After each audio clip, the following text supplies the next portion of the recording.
అందరికీ నమస్కారం. అస్సలాము అలైకుం. ఈరోజు ఏదైతే మన కూటమి ప్రభుత్వము ఆనందం వ్యక్తం చేస్తుందో ఈ బడ్జెట్ గురించి, ఏదైతే బడ్జెట్ మన central finance minister Nirmala Sitharaman గారు ప్రవేశపెట్టినారో దాని గురించి చాలా ఆనందం వీళ్ళు వ్యక్తం చేస్తున్నారు. ట్విట్టర్ ద్వారా వందనాలు కూడా మన చంద్రబాబు నాయుడు ఇచ్చారు. సో ఎప్పుడైతే మనకు క్లారిటీ వస్తుందో ఆ 15,000 కోట్లు ఎలా ఇస్తున్నారు అనేది, అప్పటి వరకు ఈ క్లారిటీకి ఈ బడ్జెట్ సరైన బడ్జెట్ కాదని నేను మీకు చెప్పదలుచుకుంటున్నాను. రెండో విషయము, మీరు గమనించినట్లయితే ఈ మన అగ్రికల్చర్ డెవలప్మెంట్ కోసము, మన ప్రాజెక్టుల కోసము ఏదైతే కట్టవరం ప్రాజెక్ట్ గురించి ప్రస్తావన అయితే వచ్చింది, కానీ ఎంత బడ్జెట్ ఇస్తారు ఏమిటనేది ఆ అమౌంట్ అందుకు క్లారిటీ అస్సలు రాలేదు. సో ఈ విధంగా చూసినట్టయితే ఇది కేవలము మాటల గారడే తప్ప ప్రజలకు ఉపయోగపడే విధంగా, రాష్ట్ర ప్రయోజనాలకు ఉపయోగపడే విధంగా, రాష్ట్ర అభివృద్ధికి ఉపయోగపడే విధంగా ఈ బడ్జెట్ ఏమాత్రం లేదని నేను ప్రజలకు తెలుపుకుంటున్నాను. ఈ విధంగా ఎటువంటి లాభం లేనటువంటి బడ్జెట్ ప్రజల ముందుకు తెచ్చి ప్రజలకు ఏదో ఆ నెంబర్ల గారడీతో 10,000 కోట్లు అనేసి ప్రజలకు మోసం చేసి ప్రజలను ఎక్కడేసిన గొంగలి అక్కడే ఉన్నట్టు మన రాష్ట్రం ముందుకు వెళ్లకుండా మరొక 5 సంవత్సరాలు ఇలా గడిపేస్తే చివరికి నష్టపోయేది ప్రజలే. ఈ విషయము ప్రజలందరూ గుర్తుపెట్టుకోవాలి. ఎందుకంటే మనం ముఖ్యంగా గమనించాల్సింది ఏంటంటే, ఈ పోయిన 5 సంవత్సరాలు వైసీపీ గవర్నమెంట్ ఏదైతే ఉందో రాజధాని నిర్మాణం కానీ, ఎటువంటి అభివృద్ధి పనులు కానీ చేయకుండా పోవడమే కాకుండా, అంతకుముందు మన దేశం, మన రాష్ట్రము ఎప్పుడైతే విడిపోయిందో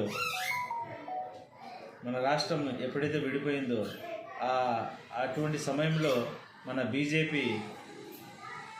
బీజేపీతో కలిసి ముఖ్యంగా మనము తెలుసుకోవాల్సింది ఏంటంటే, ప్రజలు ఆలోచించాల్సింది ఏంటంటే, ఎప్పుడైతే మన రాష్ట్రం విడిపోయిందో 5 సంవత్సరాలు ఈ టీడీపీ గవర్నమెంట్ బీజేపీతో కలిసి పనిచేసి వాళ్ళకు మద్దతు ఇచ్చి ప్రత్యేక హోదా సాధించకుండా పోవడం మనకందరికీ తెలిసిన విషయమే. వైసీపీ కూడా అలాగే చేసింది. కానీ ఎప్పుడైతే వైసీపీ హయాంలో టీడీపీ మాటలు చెప్పిందో మేము ప్రత్యేక హోదా తెస్తామని, ఎప్పుడైతే మళ్ళీ వీళ్ళు రాష్ట్రంలో ప్రభుత్వాన్ని స్థాపించినారో కూటమిని, బీజేపీ జనసేనతో కలిసి, ఆ ప్రత్యేక హోదా అనే విషయమే ప్రజల ముందు రాకుండా, సెంట్రల్ గవర్నమెంట్ ముందు పెట్టకుండా ఇదంతా నాటకాలు చేస్తున్నారు. ప్రత్యేక హోదా మనకి ఇస్తే చాలు, ఈ నంబర్లు అవసరం లేదు, ఈ 15,000 కోట్లు అవసరం లేదు, అవి ఇవి మనకేం మాటలే అవసరం లేదు. ప్రత్యేక హోదా మనకు ఎందుకు తేలేకపోతున్నారు? ఒకవేళ తేలేకపోతే ప్రజలకు ఎందుకు మీరు మోసం మాటలు చెబుతూ ఎలక్షన్స్లో మీరు నెగ్గినారు? సో ఇదంతా ప్రజలు గమనిస్తున్నారు. కాబట్టి మీరు ఈ మోసపూరిత ఈ రాజకీయాలు చేయకుండా ఒక పర్సెంట్ అయినా మీ మనసులో రాష్ట్రాభివృద్ధి జరగాలని ఉంటే, ఈ చంద్రబాబు నాయుడు గారి ప్రభుత్వానికి, ఈ కూటమి ప్రభుత్వానికి నేను ఒకటే విన్నవించుకుంటున్నా, మీరు ప్రత్యేక హోదా ఖచ్చితంగా తీసుకోవాల్సిన అవసరం ఎంతైనా ఉంది. ప్రత్యేక హోదాను మీరు ఖచ్చితంగా తీసుకురావాలా. ఈ 15,000 కోట్లు ఇవన్నీ మనకు అవసరం లేదు. ప్రత్యేక హోదా ఒకటి ఉంటే చాలు, మన రాష్ట్రం ఖచ్చితంగా అభివృద్ధి వైపుకు నడుస్తుంది. సో నేను ఒకటే చెప్పదలుచుకున్నా, ప్రజలు మీరు ఈ విషయాన్ని గమనిస్తున్నారని నాకు తెలుసు. ఇటువంటి ప్రభుత్వానికి మీరు కానీ ఇక మీదట నమ్మి వీళ్ళ మాటల్లో మీరు వెళ్ళి వీళ్ళ మాటల గ్యారెంటీని నమ్మేసి మీరు వీళ్ళ వైపు నడుస్తూ ఉంటే, వీళ్ళ వెంట నడుస్తూ ఉంటే మనం ఎక్కడేసిన గొంగిల్లాగా అక్కడే ఉంటాము. మనం ఎప్పటికీ మన రాష్ట్రం ఎప్పటికీ డెవలప్మెంట్ వైపుకి వెళ్ళదు. సో మీరు ఖచ్చితంగా గమనించండి.